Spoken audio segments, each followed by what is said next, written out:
Bien, nous voici de retour. Nous continuons avec ce sujet qui parle de douleur d'enfantement. Là, nous sommes dans le livre de Matthieu.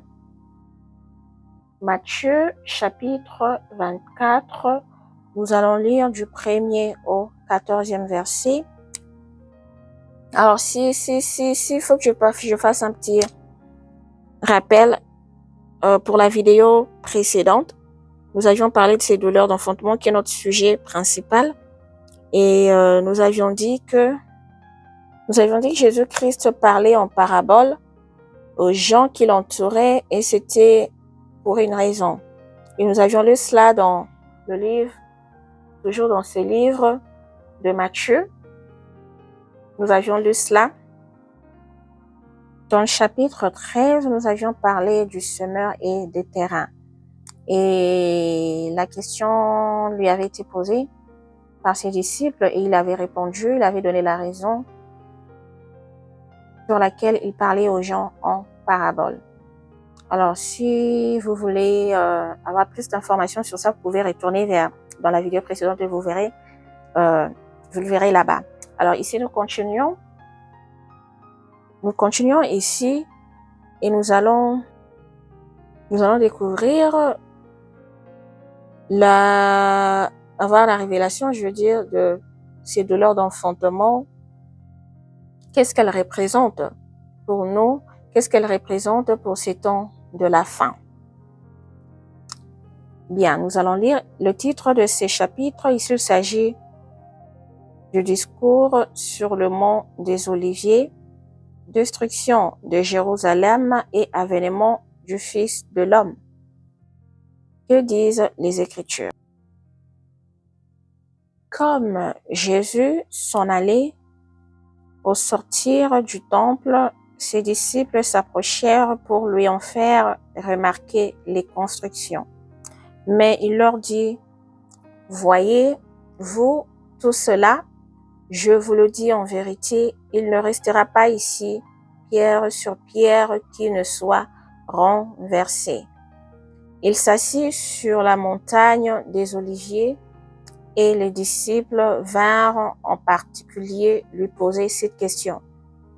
D'abord, avant de continuer, s'il faut interpréter ou discerner, c'est ce que nous venons de lire là, dans le premier et le deuxième verset. Ici, les disciples voulaient faire remarquer à Jésus, la beauté, la construction, de tout ce qu'il y avait, de tout ce qu'il y avait, de ces temples où il se trouvait en ce moment-là. Alors Jésus leur a répondu en disant que sur cette pierre, il a dit qu'il ne restera ni pierre. Il ne restera ni pierre qui soit renversée. Alors, que voulait-il dire par là? Il voulait leur dire que cette beauté que vous voyez, ce n'est pas ce qui va impressionner Dieu ou ce n'est pas ce qui va apporter la solution, Et il voulait aussi leur donner une révélation de choses à venir, de ce qui devrait arriver dans les temps de la fin pour Israël. Il voulait leur dire que ce temple que vous voyez sera détruit. Il y a des temps fâcheux, il y a des temps qui arrivent.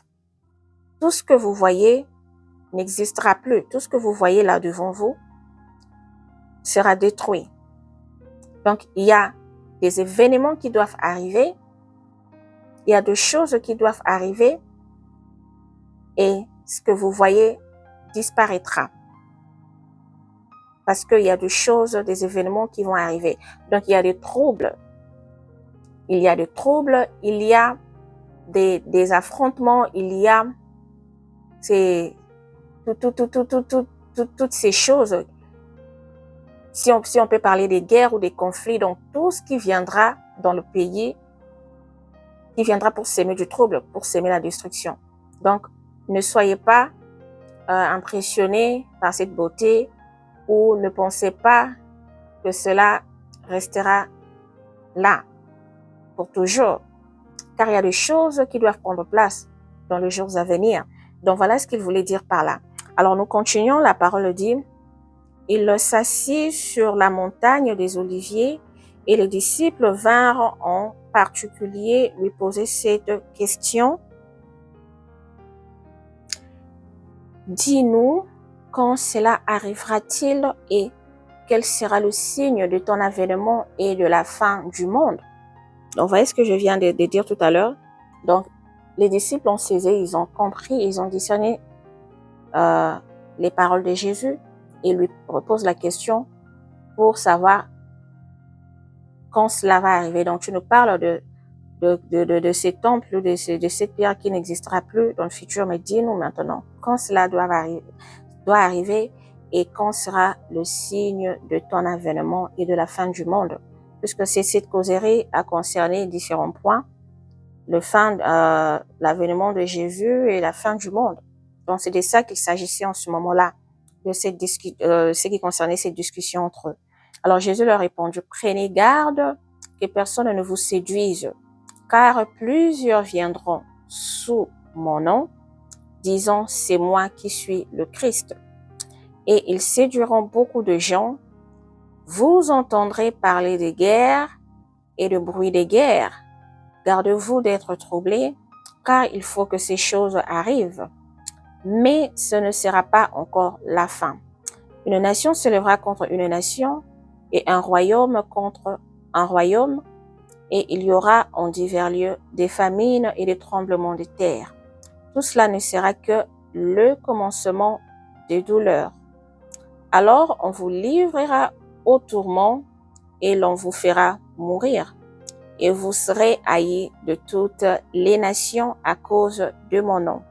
Alors aussi, plusieurs succomberont et ils se trahiront, se haïront les uns les autres.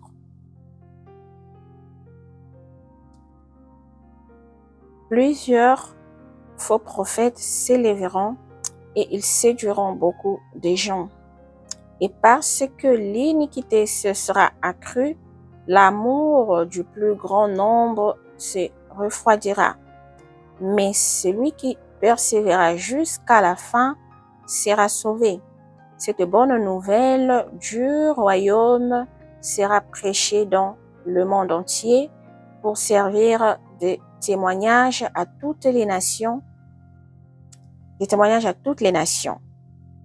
Alors viendra la fin. Voyez-vous, nous venons de le lire, donc il s'agit ici de quelques événements qui doivent arriver en ces temps de la fin avant l'avènement de Christ, que lui-même interprète ici comme les commencements des douleurs. Nous venons de le lire dans ses Écritures. Et il énumère ces douleurs, il a énuméré quelques de ces douleurs qui sont entre autres les guerres, le bruit des guerres, les conflits entre nations et royaumes, les désastres naturels que nous avons, entre autres les tremblements de terre, les inondations et tout, la famine. Donc vous voyez toutes ces choses que Jésus-Christ a énumérées ici. Il y a aussi, y compris les tourments. Donc voilà ce que signifient les douleurs d'enfantement. Ici, les Écritures les appellent, les Écritures l'interprètent comme étant le commencement des douleurs. Donc, tous ces événements que nous venons de lire, si nous observons bien, puisque l'Éternel nous demande, nous qui sommes enfants de Dieu, de rester sobres, de rester éveillés, de ne pas dormir, de rester éveillés, comme il l'a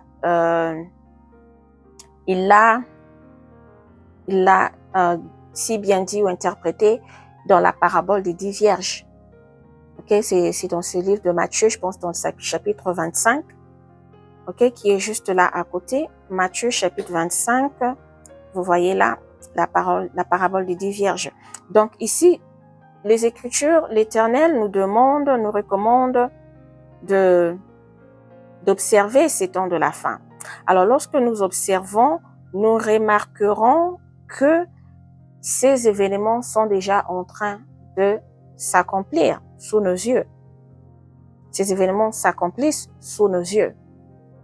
Et les Écritures ici nous disent que ce n'est que le commencement des douleurs.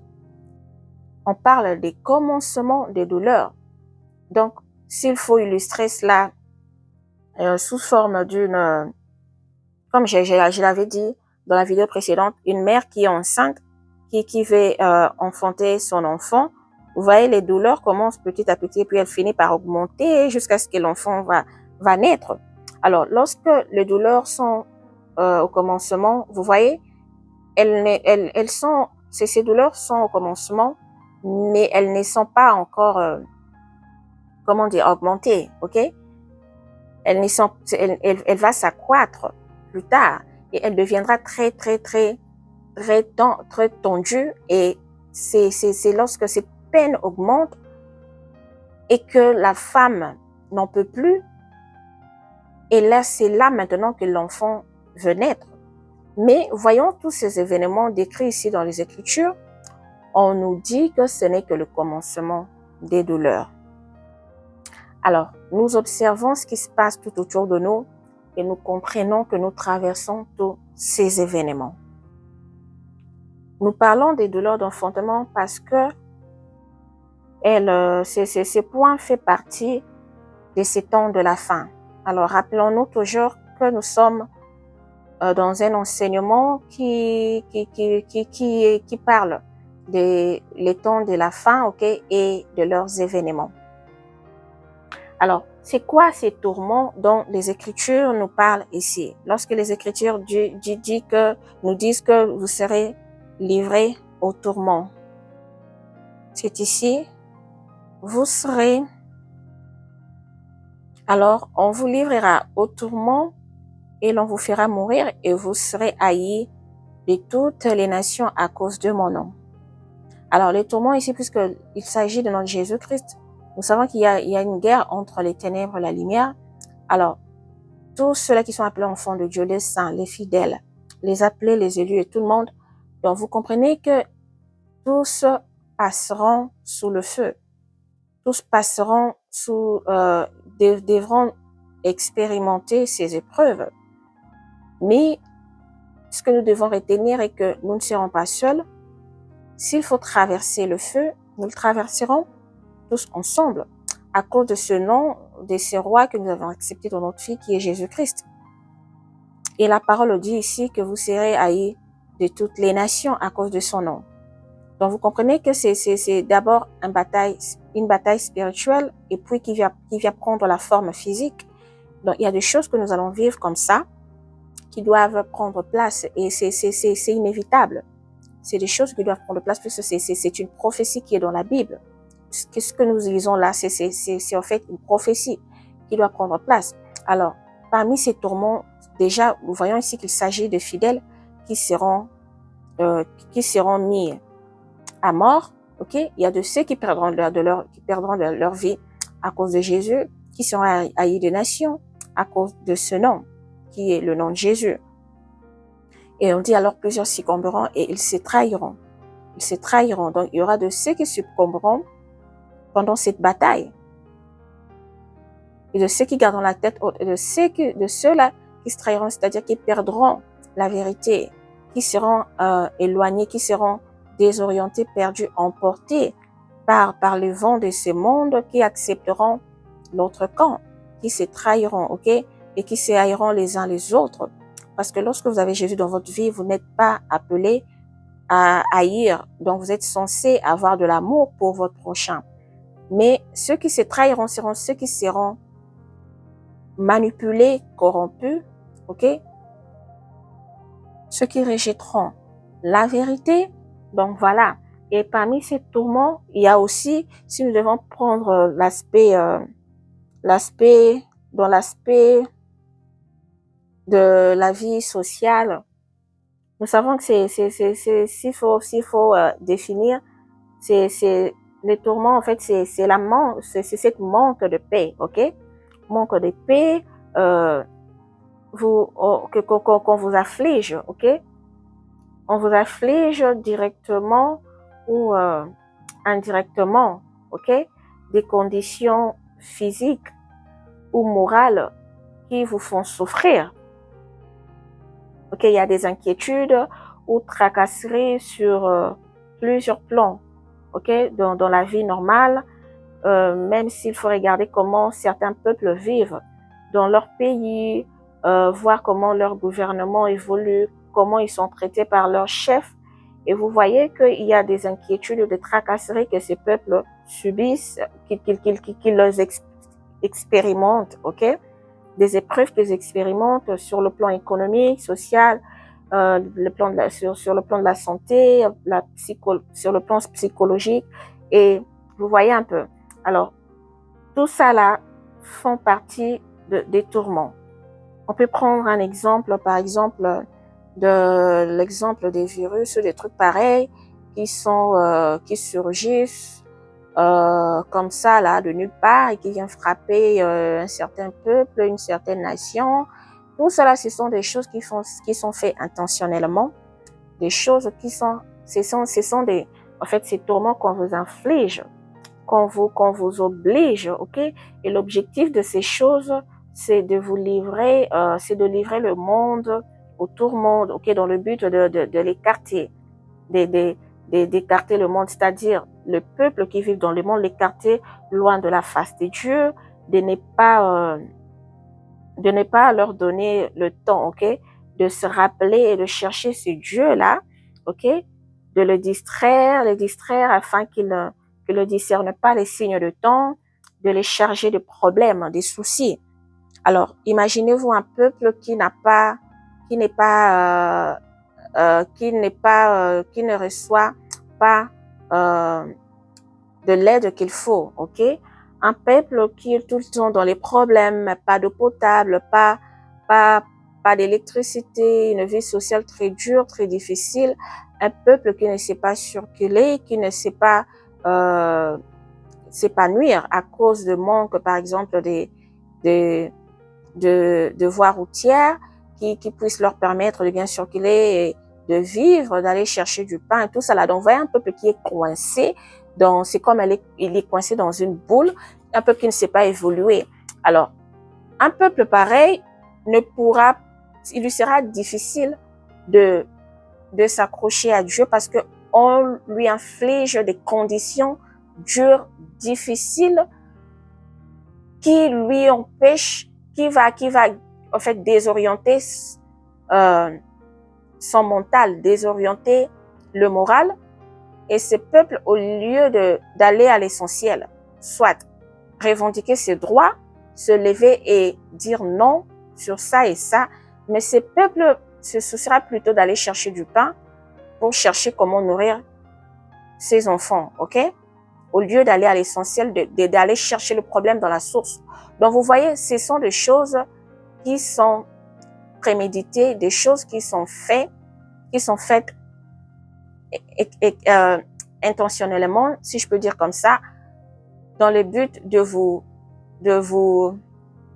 infliger, ok, tous ces tourments, de vous mettre dans des conditions qui ne va pas vous donner cette force de comprendre. En fait, c'est un système, hein, c'est vraiment un système. Alors, si j'ai soulevé ce point, c'est juste pour nous aider à comprendre de quel tourment dont il s'agit. Il y a plusieurs façons de comprendre ces tourments et ce n'est pas des choses qui sont faites comme ça, qui arrivent comme ça, par hasard, comme par hasard, vous levez un bon matin. Non, c'est des choses bien préparées, préméditées, c'est un système. Et le diable fonctionne dans ces choses parce qu'il sait que nous traversons des temps difficiles et il ne voudra pas que le peuple puisse prendre conscience, qu'il comprenne les saisons que nous traversons. Alors, tout ça fait partie de ces tourments, de ces douleurs d'enfantement. Alors, lorsque nous revenons ici dans les Écritures, quand la parole dit ici, alors Dieu a décrit tous ces tourments, ces douleurs, et vous comprenez qu'ici, Jésus-Christ dit que ce n'est que le commencement des douleurs. Donc, ça veut dire qu'il y aura encore de très fortes douleurs qui devront arriver par la suite. Parce que après ces douleurs, lorsque vous lisez, vous arrivez en bas, vous verrez que les Écritures nous disent qu'ils se trahiront, se haïront les uns les autres, ceux-là qui sont les rebelles, les révoltés, les corrompus, ok, ceux qui ont rejeté la vérité. Il dit que plusieurs fois prophètes s'élèveront. Donc, ça fait toujours partie de ces douleurs. Alors, c'est pour ces prophètes qui s'élèvent. Il vient aussi en mission. C'est pour une mission très particulière. Tout ça, c'est juste pour s'aimer les tourments, désorienter les peuples, les enlever enlever la vérité parmi eux. Donc, les emmener à la perdition. Et il dit, la suite dit, et ils séduiront beaucoup de gens, oui, beaucoup seront séduits, et nous le vivons, nous le voyons, et parce que l'iniquité sera accrue, l'amour du grand nombre se refroidira. Donc, le péché sera tellement élevé, l'iniquité, le mal sera tellement élevé, accru, que l'amour du plus grand nombre se refroidira. Vous verrez qu'il n'y aura plus l'amour du prochain. Donc, c'est comme ce que je viens de dire, ok, de peuples qui vivent sous ces conditions très cruelles. Donc, vous verrez que c'est un manque d'amour que ces peuples sont en train de subir. Un manque d'amour, ok, qu'ils subissent. Donc, on ne voit pas leur peine, on ne voit pas leurs problèmes. Donc, c'est vraiment ce qui se passe aujourd'hui. Et la parole dit, mais celui qui persévérera jusqu'à la fin sera sauvé.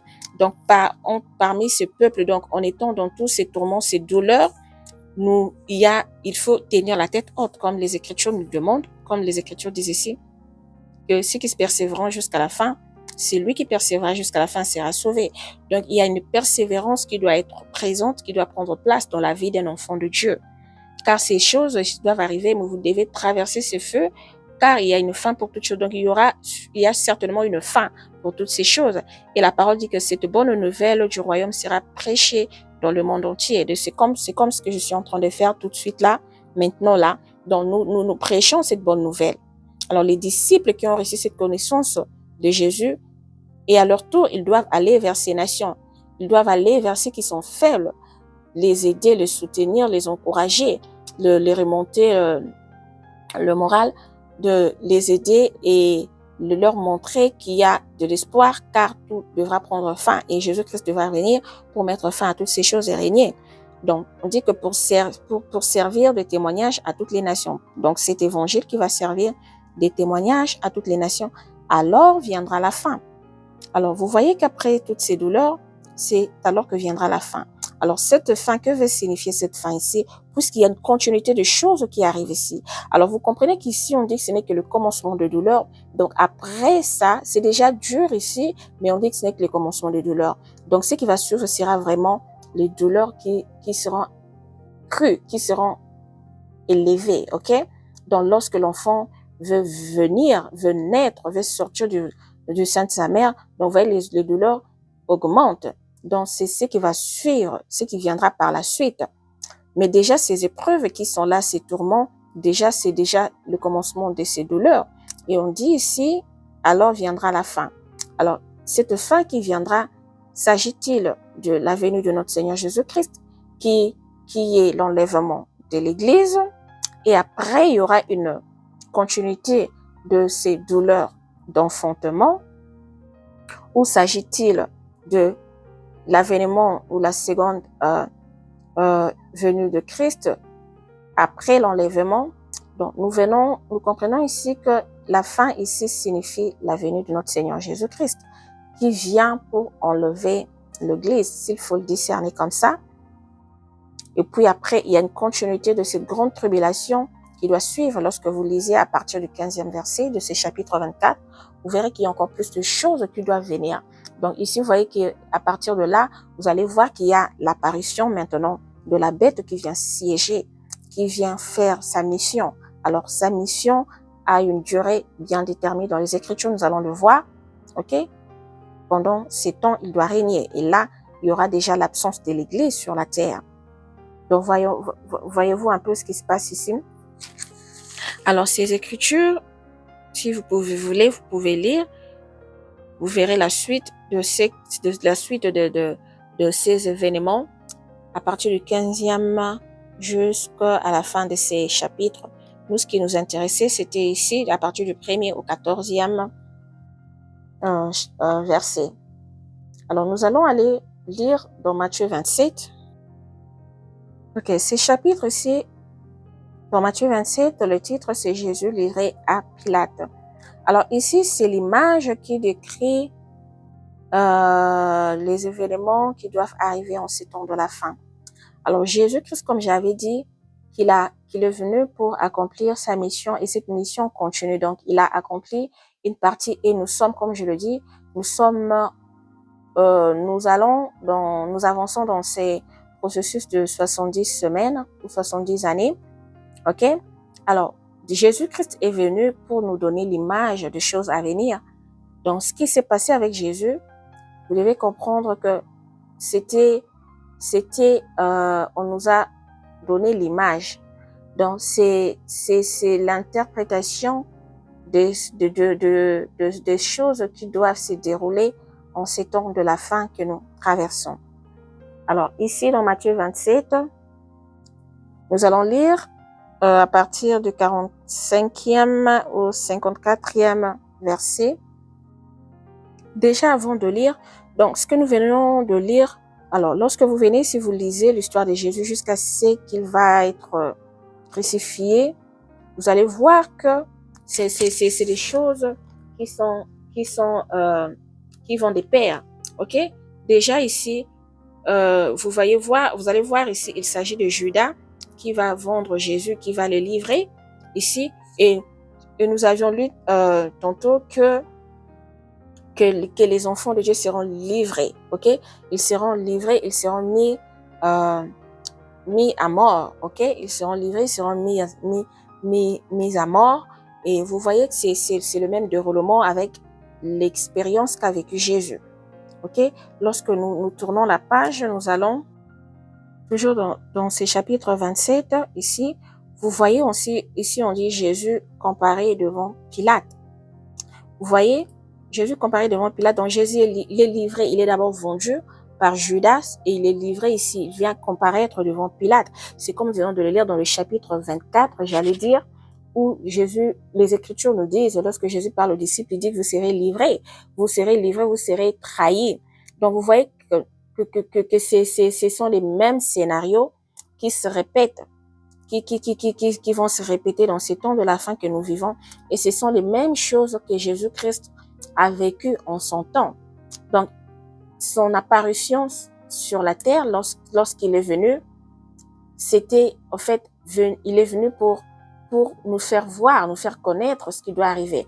Donc, sa vie, la vie que Jésus-Christ a vécue, les expériences qu'il a vécues, toutes ces épreuves qu'il a traversées, c'est des mêmes choses que devront traverser les enfants de Dieu, que devront expérimenter ceux qui sont appelés, et ceux qui l'ont accepté dans leur vie. Donc ici déjà, je ne vais pas lire, mais je lis juste les titres. Donc ici, il va comparaître devant Pilate, et on voit qu'entre Jésus et Barabbas, on voit qu'ici, c'est l'histoire qui va continuer. Si vous lisez, vous allez comprendre que Jésus-Christ a été livré et Barabbas a été acquitté, donc il a été libéré. Donc le monde, en ce temps-là, a choisi le mal et a rejeté le bien, a choisi le mensonge et a rejeté la vérité. Donc c'est de la même chose, ce qui se passe aujourd'hui, en ces temps de la fin. Le monde préfère le mal plutôt que le bien. Il rejette la vérité qui est l'évangile de Christ. Il rejette. Il y a de ces peuples, de ces nations à travers le monde qui rejettent Jésus, qui rejettent la vérité, qui préfèrent autre chose que la vérité. Et lorsque vous lisez ici Jésus couronné d'épines, donc vous voyez être couronné d'épines, et si vous comprenez qu'il s'agit ici de tourments. Donc on est en train de l'affliger une souffrance. On l'afflige des conditions dures, difficiles. Donc, il a subi ces tourments qui est ici représenté sous forme d'épines sur sa tête. Donc, il s'agit ici de douleurs que Christ a subies. Ok, des douleurs qui sont l'image de douleurs à éprouver dans ces temps de la fin. Ok, Christ, il a été emmené devant Caïphe et le Sanhédrin qui sont des souverains sacrificateurs des scribes. Et puis il a été livré à Pilate, et Pilate qui va l'emmener comparaître devant le peuple et demander leur volonté, puisque Pilate, quelque part, il ne se sentait pas vraiment intéressé dans cette histoire parce qu'il ne voyait pas où condamner Jésus. D'où il a été obligé d'aller vers le peuple parce qu'en ces temps-là, c'était le peuple qui décidait dans certaines situations. Alors Jésus a été comparé avec Barabbas et le peuple, en ces temps-là, le monde a choisi le mal. Donc ils ont choisi le mal. Il a été couronné d'épines qui représente ici les tourments en ces temps de la fin. Ok, et puis il a été crucifié, mis à mort, ok, ces derniers moments sur la croix avant qu'il ne rende l'esprit. Alors, nous allons lire, les Écritures nous disent ici, à partir du 41e verset, 45e, depuis la 6e heure jusqu'à la 9e, il y eut des ténèbres sur toute la terre. Et vers la 9e heure, Jésus s'écria d'une voix forte, Élie, Élie, lama sabachthani, c'est-à-dire, mon Dieu, pourquoi m'as-tu abandonné? Quelques-uns de ceux qui étaient là, ok, de ces soldats ou de ces agents qui le torturaient, ok, on dit quelques-uns de ceux qui étaient là, l'ayant entendu dire, il appelle Élie. Et aussitôt l'un d'eux courut prendre une éponge qu'il remplit de vin, de vinaigre, et l'ayant fixé à un roseau, il lui donna à boire. Mais les autres disaient, laisse, voyons si Élie viendra le sauver. Jésus poussa de nouveau un grand cri, et rendit l'esprit. Et voici le voile du temple se déchira en deux, depuis le haut jusqu'en bas. La terre trembla, les rochers s'effondirent, le sépulcre s'ouvrirent, et plusieurs corps des saints qui étaient morts ressuscitèrent. Étant sortis du sépulcre, après la résurrection de Jésus, ils entrèrent dans la ville sainte et apparurent à un grand nombre de personnes. Les centeniers et ceux qui étaient avec lui pour garder Jésus et ont vu les tremblements de terre de ceux qui venaient d'arriver, les tremblements de terre et ceux qui venaient d'arriver furent saisis d'une grande frayeur et dirent assurément cet homme était fils de Dieu. Voyez-vous les écritures que nous venons de lire? Alors s'il faut discerner ou comprendre, nous comprenons que Jésus-Christ a traversé ces douleurs d'enfantement, ok? Ces douleurs d'enfantement qui est interprété ici sous forme de ces temps douloureux ou de ces expériences ou ces épreuves que devra traverser le monde, qui devra traverser toutes les nations, je peux dire. Ok, les nations, tous ceux-là et ceux qui ont rejeté l'évangile, et ceux qui sont de Dieu. Ces événements que nous devons tous traverser, puisque Jésus-Christ a traversé et il est venu à l'avance pour nous donner l'image de ce qui doit arriver en ce temps de la fin que nous traversons aujourd'hui. Et après, vous voyez que Jésus-Christ est allé jusqu'à expérimenter cette grande douleur et qui va finalement prendre fin. Et cette douleur qu'il a portée en lui jusqu'à la croix. Et lorsque il meurt, et nous voyons ici, on dit que le voile du temple se déchira en deux, depuis le haut jusqu'en bas, et la terre trembla, le rocher s'effondirent, les sépulcres s'ouvrirent, et plusieurs corps de saints qui étaient morts ressuscitèrent. Donc vous comprenez que la douleur prend fin, et il y a un soulagement, il y a un repos, il y a une paix qui vient. Il a dû éprouver toutes ces choses d'abord et après c'est le repos qui vient. Le repos qui vient lorsqu'il revient à la vie. Il revient à la vie avec ceux-là qui étaient morts, avec les saints qui croyaient en lui et qui reviennent à la vie. J'aimerais que nous puissions tous bien comprendre ces écritures bien discernées. Voilà pourquoi il y a même quelque part, je pense que c'est dans le livre de Thessaloniciens où l'on dit que les morts en Christ résisteront premièrement. Donc vous comprenez ces choses, toutes ces choses vont de pair, toutes ces choses nous donnent l'image de comment est-ce que ces choses doivent se dérouler en ce temps de la fin.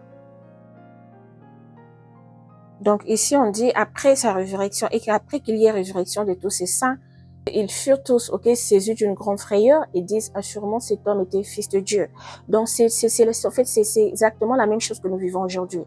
Alors l'évangile est rejeté, Jésus-Christ est rejeté. On ne veut pas croire à la vérité tellement que l'iniquité s'est accrue. Les gens choisissent le mal plutôt que le bien.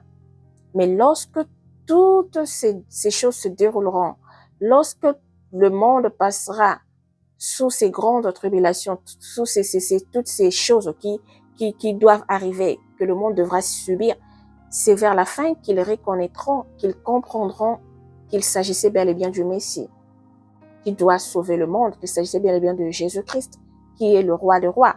Donc ce n'est qu'à la fin. Donc il faudra d'abord expérimenter ces douleurs pour enfin que le monde, les peuples, les nations puissent comprendre et accepter, croire que Jésus-Christ est Dieu.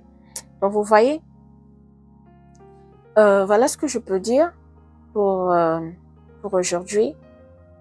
Et nous allons revenir prochainement pour continuer. Donc retenons que ces choses devront se dérouler et avant l'enlèvement et après l'enlèvement pour ces peuples ou ces nations qui resteront pour continuer cette marche jusqu'à aller à la grande tribulation. Donc nous vivons cela pour nous qui sommes là, qui persévérons jusqu'à la fin, comme nous l'avions lu dans Matthieu 24, ok? C'est-à-dire lorsque Jésus-Christ revient pour prendre l'église pour l'enlèvement, nous allons vivre notre part, expérimenter notre part.